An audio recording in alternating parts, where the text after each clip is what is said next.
Hi, I'm your host, Rick Sessinghaus, and excited to launch Flow Golf Podcast. Each episode, we will share stories, interview experts, and share cutting-edge strategies for peak performance. Here's my co-host, Hallam Morgan, to explain more about FlowCode Golf. Thanks, Rick. FlowCode Golf is a framework of strategies, principles, and techniques that take us from fear to the state of flow, the state of optimal performance, and the zone where we play our best golf. You can find out more about FlowCode Golf at www.flowcode.golf.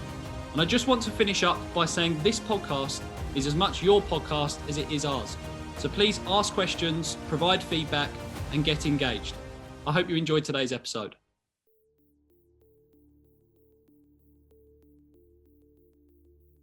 Rick, here we are. It's been a little while. We haven't done a Flow Golf podcast in many, many months, maybe even years, I think, actually. But here we are, we're back. We're going to dive into some new topics. I know FlowCode has changed significantly since we last did the podcast. So we want to put a different slant on this one. We want to have more of a conversation. We want to make it a little bit more informal. And we want the listeners to really experience it as if they're almost like a fly on the wall listening in, right? And I'm going to kind of act a bit more as the host. I'm going to ask you some questions. Of course, I'm going to share my insights and my thoughts as well. But I want to start this journey with the new Flow Golf podcast by talking a bit more about our coaching journeys, because I'm sure we've got new listeners, we've got some new members, people that don't necessarily know your journey, know my journey. And I think we should bring them up to speed first with where we're at and how we got here. So I want to throw that ball into your court first. Where did you begin? What did your journey look like to get to where you are today? And where are you today? Because some people may have no idea, which might surprise you, Rick. Some people might surprise you. But some people don't know who you are. I don't know who I am or where I'm at most of the time. So, Hallam, obviously it's been a really cool journey as a coach. And, I've been coaching golf for a little over 30 years now. And I think as a coach, it's like, why are you doing it? And for me, it was just because I love golf so much. So being a part of golf was still so important for me. I was a Division I college golfer, pretty average at best, try to play professionally. But I think being around golf, right? I mean, golfers we're in a different breed and we just love the sport and we're passionate about it. And I just wanted to be around it. And coaching seemed the best vehicle for that. I wasn't somebody who wanted to be a head pro at a course and manage this and that. I wanted to be with golfers. I wanted to see that. And so I think, it started off as just because I love golf, and then saying, I think I have some knowledge, and but I think it really came down to that I loved helping people, and golf happened to be a wonderful vehicle to be able to do that. And so back then, you do, as a young coach, you do your junior camps and you do some beginning clinics, and it's fun because you're learning on the job. I had some mentors, certainly, which I'll talk about as we go on, but you're thrown in the fire. You're trying to help somebody get a ball up in the air, somewhat straight, somewhat towards a target. And as much as you love it, in the moment, you're like, oh my gosh, I don't know if this is working. Oh my God. And so I just loved the challenge of it. Just like golf was challenging, I felt coaching golf was very challenging too. And so I remember vividly the first couple years of just trying everything to get somebody to be better. And unfortunately, I made a lot of mistakes, just throwing a lot of information at people, which didn't necessarily make them a better player per se. But the start of the journey was I was very fortunate that I could have my own business and grow as a coach and build a business and have the flexibility to coach when I wanted. And so I did a lot of groups and a lot of beginners. And again, I think I just fell in love with seeing instant gratification from people. They hit a golf shot they've never hit before and that smile on their face. And you now get the feedback of, oh, I just helped somebody do that. And to me, that was really, really, really cool. And so I'm in a sport I love, helping people. And it was just inherently challenging. And that was something that I love.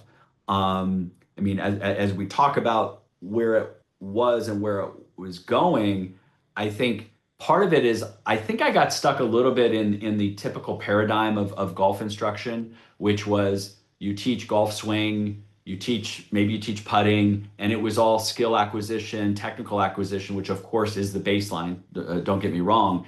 Yet there was a disconnect to me where was I actually helping somebody play better golf? And most people say, what do you mean? You're teaching them how to swing. I go, yeah, but if I never see them play golf, or I never put them in a situation on a golf course, am I really a golf coach?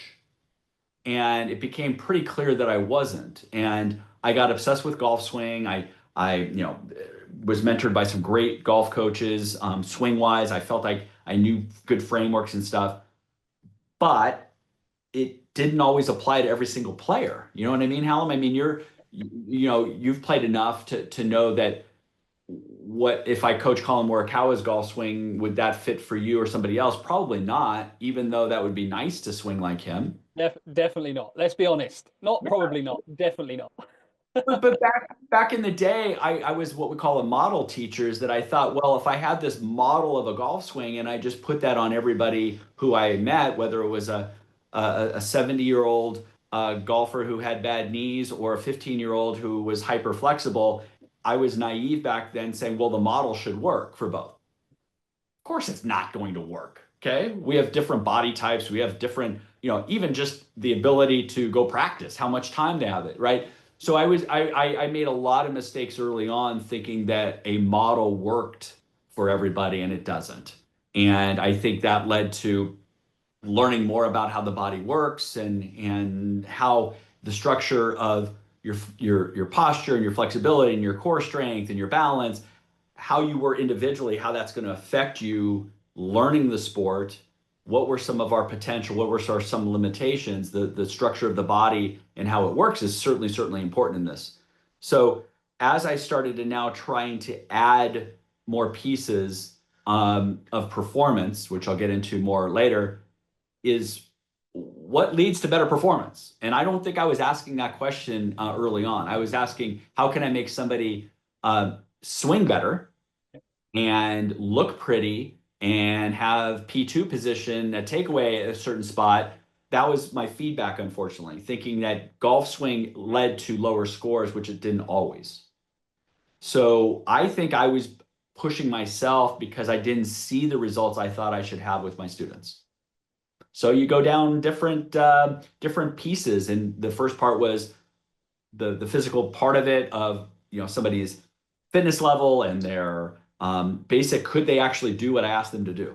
And if they physically couldn't do it, then I had to adapt as a coach, not them. Okay, turn more, get your hips through more. It's like I can't do it, so I had to adapt, and I think that's when I learned that I had to have more menu options at my disposal. Okay.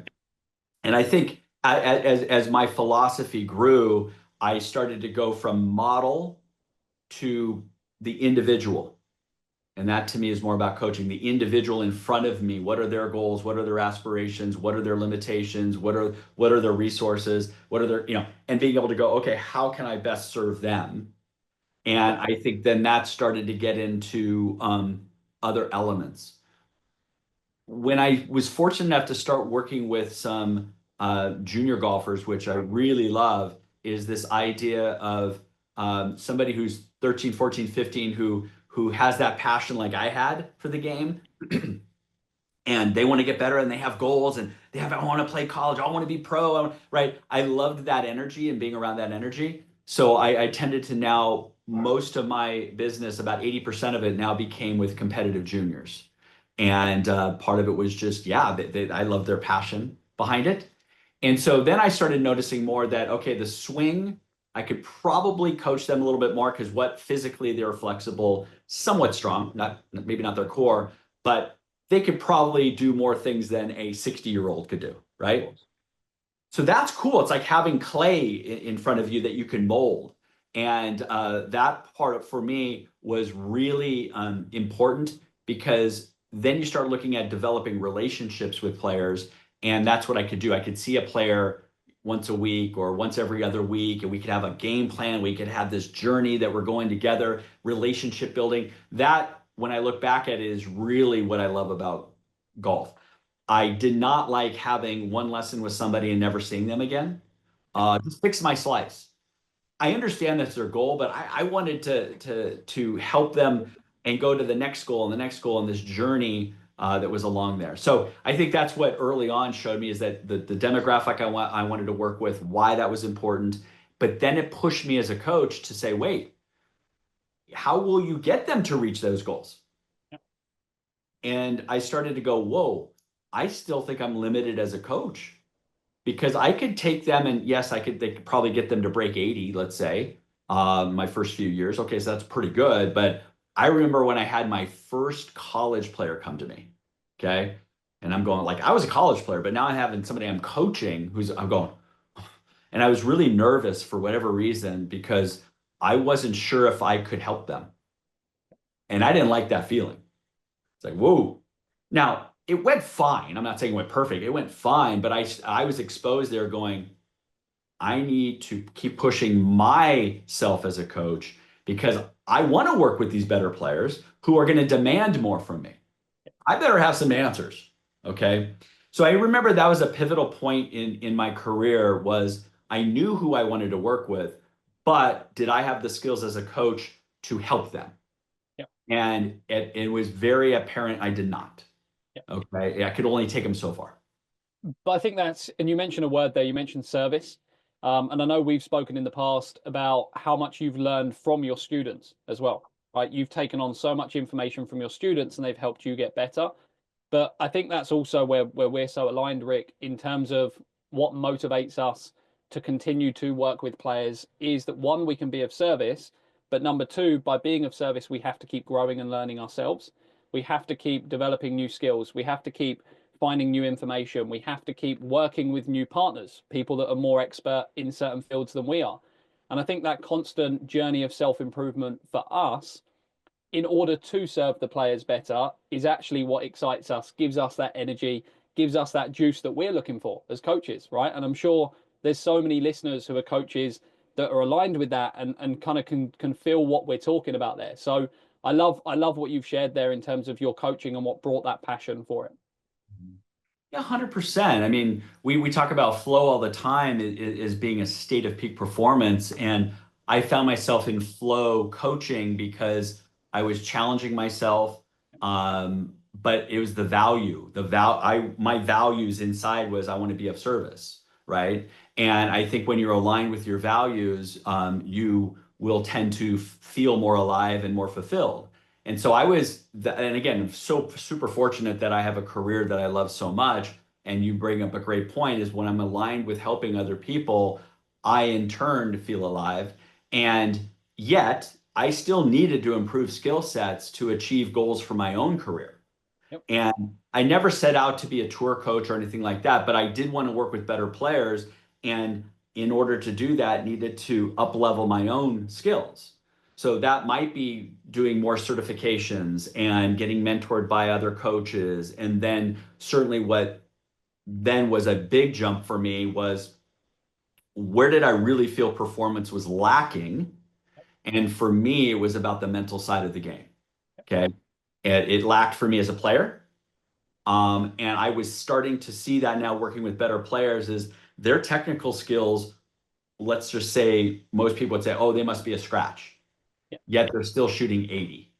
Just on, you said your mental game lacked. I'm just wondering whether that's a bit of an understatement there, Rick. So I think we ought to kind of share with the listeners what your mental game was really like.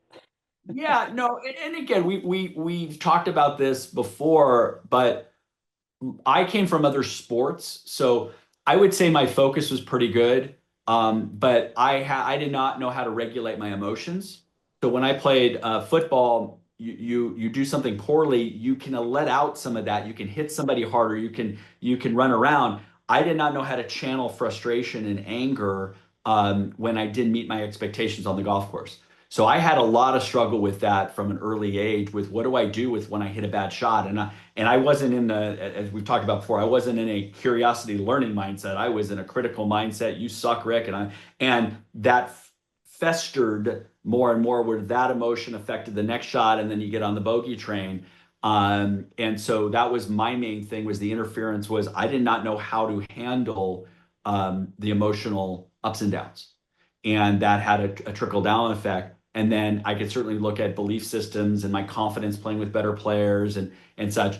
So yes, it lacked. And unfortunately, I didn't have a resource to help that. Yeah. So I'd have coaches to say, well, just forget about it. To me, that wasn't a tool. You don't forget about just hitting a ball OB, but that's just not how it works. And now that I've educated myself, I know it doesn't work that way. So I think now I was going, wait a second. If I could go back in time and get help on the mental game, what would I do? And honestly, I didn't have many answers there. So I was reading books and again, we're looking at 25-ish years ago on this. There were some good books, don't get me wrong. There was a few sports psychologists that people knew, but it really wasn't in the main, accepted, right? And there really wasn't trainable stuff on it. So I went down different rabbit holes that had nothing to do with golf. It was about personal development. It was some psychology stuff. And then I decided to go back to school and get a master's and then a doctorate in applied sports psychology of what are the best athletes in the world doing to perform at their best under pressure. Then there was a lot of ahas like, wow, I need to change my coaching model because I am not addressing those things at all. And that's where then another light in me kind of came out. It's like, wow, I resonate with this. I wish I learned this back in the day. That could have helped me. But now I get to help other people do that. And that was like that next level for me that I just became obsessed with I'm just going to call it human performance more than just even golf performance, is why do I love watching any sport with somebody at their best in playoffs and like, what do they do under that, right? I may not even love the sport, but I know that situation for them is pressure. And how do they do great at it? Do they choke? To me, that's fascinating. I wanted to help these golfers who had goals, who were trying to push themselves, where they weren't quite getting to their performance, their goal, their lower scores. And I felt the mental game was part of the interference. I need to help them with that. And so, got my doctorate, I don't know, 19 years ago and wrote a book and those type of things. And I would still call myself intermediate level at that point. It becomes more of expert level when you now can put the time in as a coach. So now my coaching was some swing, some mental, some even like physical screenings for their body. And I find myself becoming a little bit more of this, for a better word, holistic type of coach. But I was looking at the individual and how I can help them achieve their goals. So my journey, again, now with the mental side, it shifted how I did golf lessons. So what was used to be just on the driving range was now 70% done on the golf course, putting people in situations that made them uncomfortable, helping them make decisions, certainly teaching them technique on the golf course. But I needed to put them in a situation of understanding how to hit a flop shot. That wasn't going to be done on a range. So I then became more of a coach of I'm coaching golf. I'm not just coaching golf swing. So that now, I'm going to fast forward a little bit, but these last 20 years of being able to be in the trenches with intermediate, advanced to Colin Morikawa winning major championships, seeing it at every level going, wait a second, it doesn't matter how good somebody is technically. At the core, the mental game still is going to determine that end-to-end performance. You and I talk a lot about that there's different puzzle pieces of performance, and I feel like this one, I'm not going to say it's the most important, but people are not addressing it, thus there's a big hole in their performance. And it didn't matter the level of golfer, honestly. Everybody needed some support in that area, and I was extremely excited to be able to fill that gap. And I think in the last 20 years, my goal has been to take some complicated stuff and make it simple, make it trainable, make it something that they could apply not only immediately, but that they can train off the golf course. And that's, again, with FlowCode, and what we've created is how do we create these frameworks and strategies and tools to take somebody from a fear state to a flow state. And I think that's what I'm excited about, is to continue to educate people that your performance is state dependent. Am I anxious? Am I nervous? Am I fearful? That will change physically how you feel, your tension level, your timing, your tempo, and your feel's gonna be off. But nobody's addressing that. They're addressing, well, your swing was off. It's like, no, no, no. You were petrified on that first hole and your grip pressure increased and you steered the ball, don't go left, right? So people are not, we need to address that more and more and more and more. And you and I and our business partner, we've really been obsessed with helping people create these new habits, these new routines, and helping them empower them to take some ownership of how are they thinking, how are they feeling, and physically, how are they going. And again, I'm super excited about the future because you and I both know that we use technology, we use things that we can measure the mental game. We know where it's going, and we've seen our community grow because people see that it works, and anybody can do it. I can't swing like Colin Morikawa. I do not have his physical makeup anymore. I can think like him. I can respond in the environment the same way he can. I can. So that's what excites me, is that what we coach, anybody can do. And it's unlike saying the golf swing, well, that person, they're physically gifted, or wow, their physical fitness, that person could do that. Not everybody can. So that's what I'm excited. And again, the journey is still about learning from players and being able to help them on and off the golf course is where my passion is. Oh, I love that. And I think, again, it's such a powerful journey that you've been on, and it's transformed from, like you mentioned, swing and really just helping with swing, then to helping the physical part, then the mental part. But now ultimately, yes, you're going to help players shoot lower scores, right? We all know that. But I know now it's evolved to, like, I actually care so much about helping this student as a person as well, and helping them navigate any situation that they'll face in life too. So I know that's where we're aligned in terms of our journeys. And just to give the listeners a bit of background in terms of my story as well.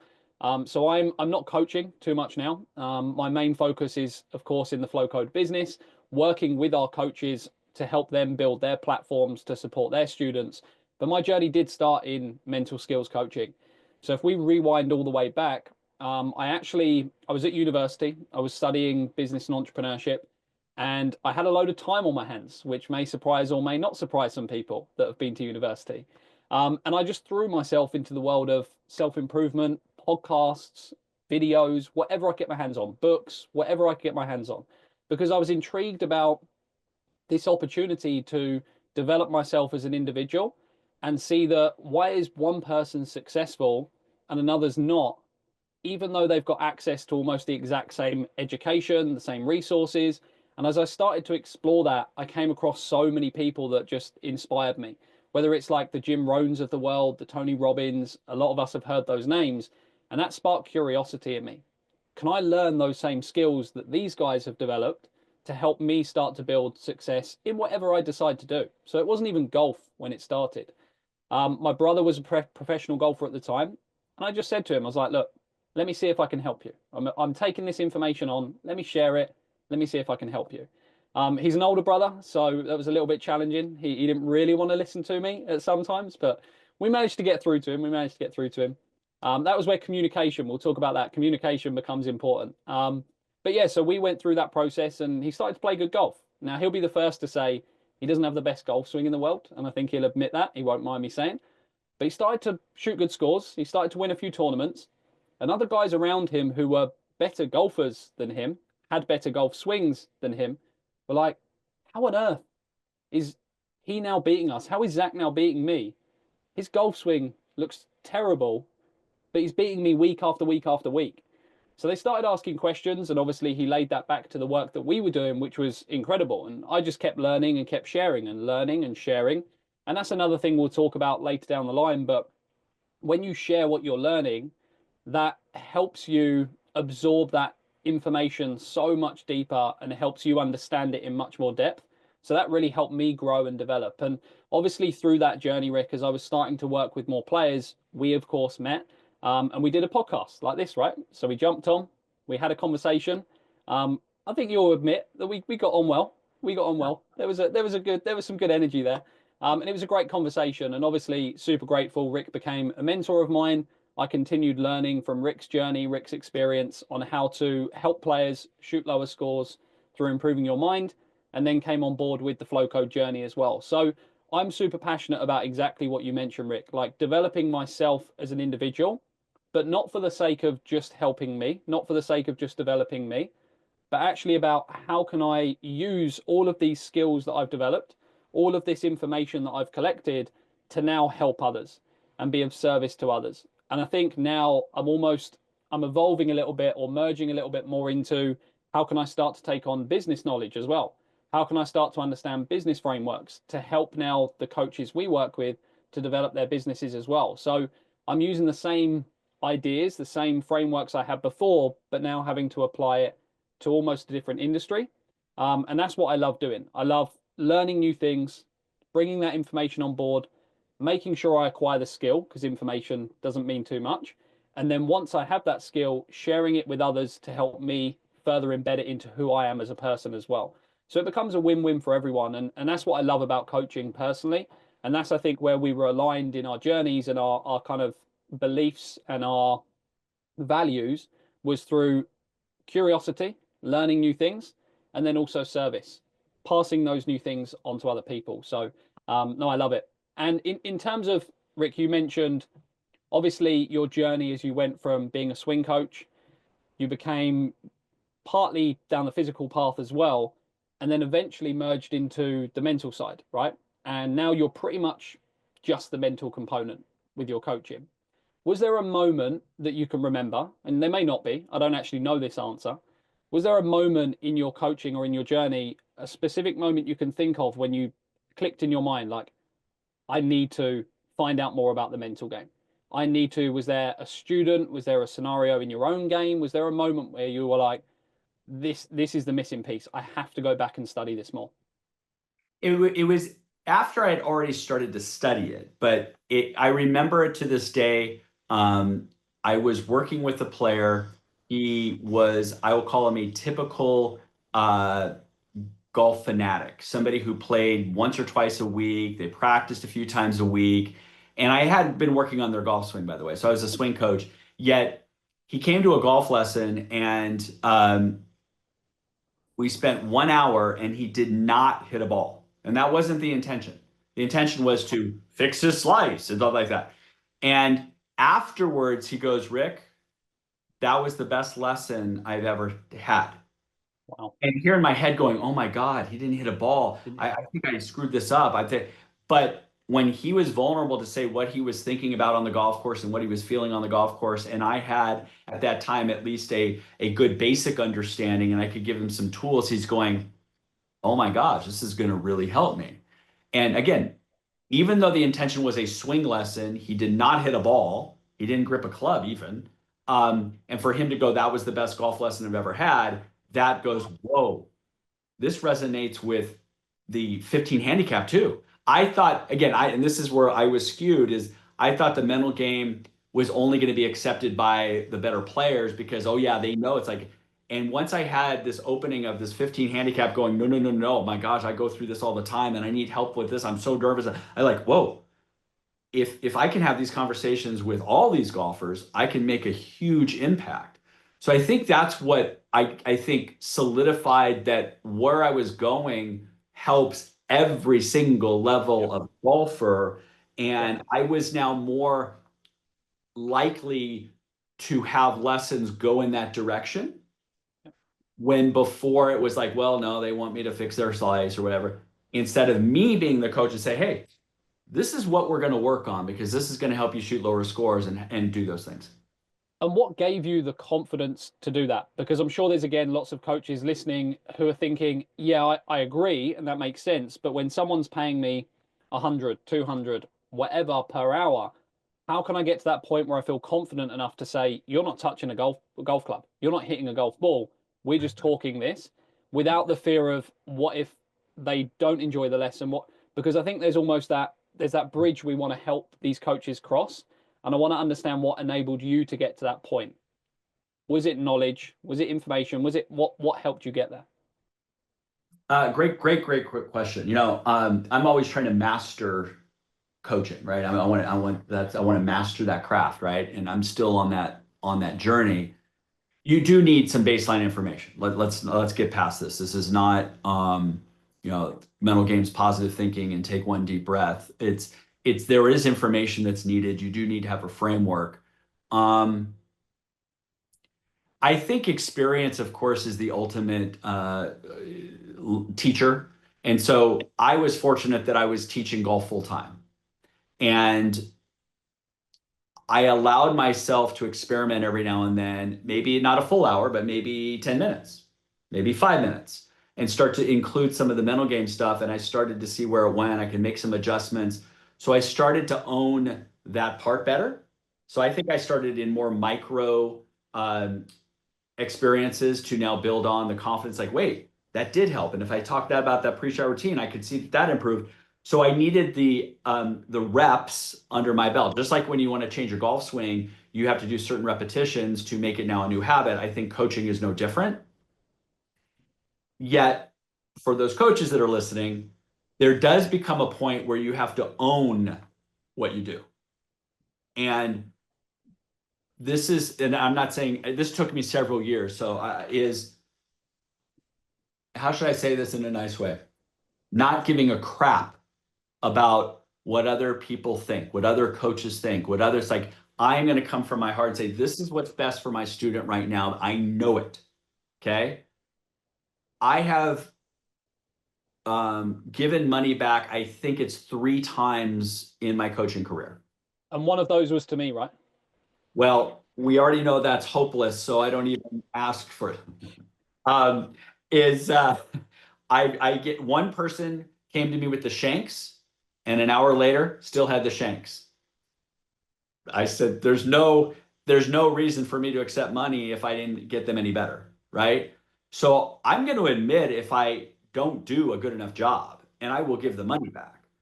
Yet, if somebody doesn't necessarily get better in the moment, but I've given them what I think is good information and a good training plan and a good way to implement it, then yes, I'm going to own that. But where I'm going with it is that once you believe in your philosophy, you come across more congruent and more authentic and I think it doesn't mean my method is perfect by any means. We will talk about this in future episodes. I have plenty of blind spots. I have plenty of biases going on. Yet I'm coming to you as you're my student and go, hey, Hallam, this is what we got to do today. And you come across that way, people go, oh, I guess he knows the stuff, right?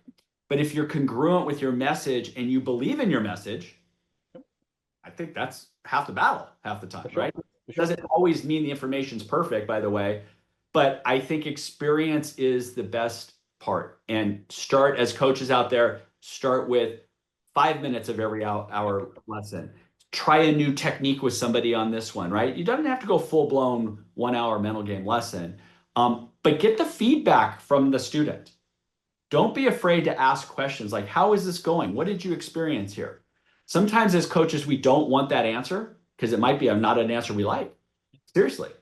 But I think I've done a good job of getting feedback from somebody. Hey, how is this going? How does that stick with you? Hey, could we make this shift? And if I'm in their world and getting information from them, then we're okay. Love that. No, I love that. And I think as well, you said a really important word. I don't know if you said it, but identity. So starting to perceive yourself as a certain type of golf coach. And that, in a sense, gives you that confidence to step into that version of you. So I know at some point, and I'm not sure when, you have to tell me, at some point you began to call yourself golf's mental coach. And that became almost your identity. So people already knew when they came to see you, they were going to have at least some component of mental game training. So is that also an important step? Once the coach has some micro experience, they have some information, that they actually start to step into a new identity, so people already expect that kind of coaching when they come to them. 100%. And yes, I don't know when it happened. Let's say it's 15 years ago, or maybe it's a little bit more, where I had my moniker was golf's mental coach.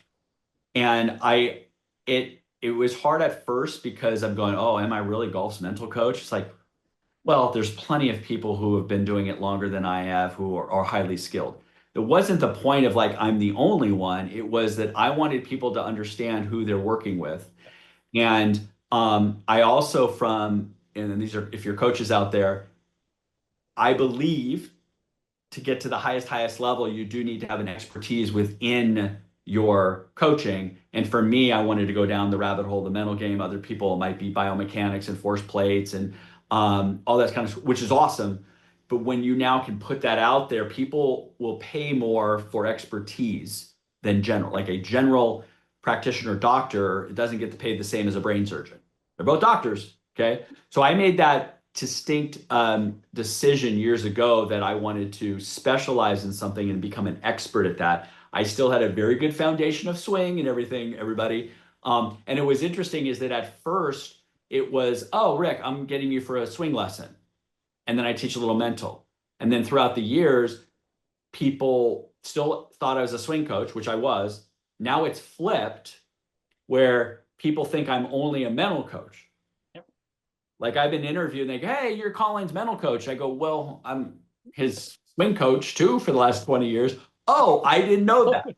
So isn't it interesting is that I still have a handful of players that I'm still their swing coaches. I love that part of it.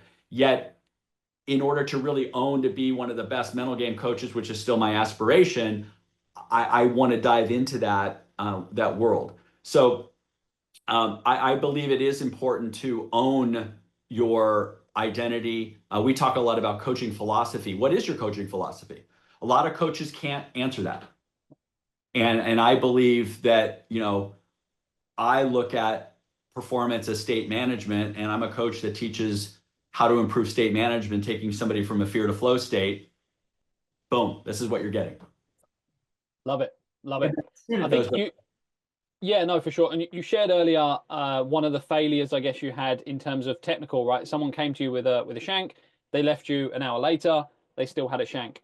As some of the coaches listening start to evolve their coaching into mental game coaching, they apply some of the techniques, they try some micro experiences.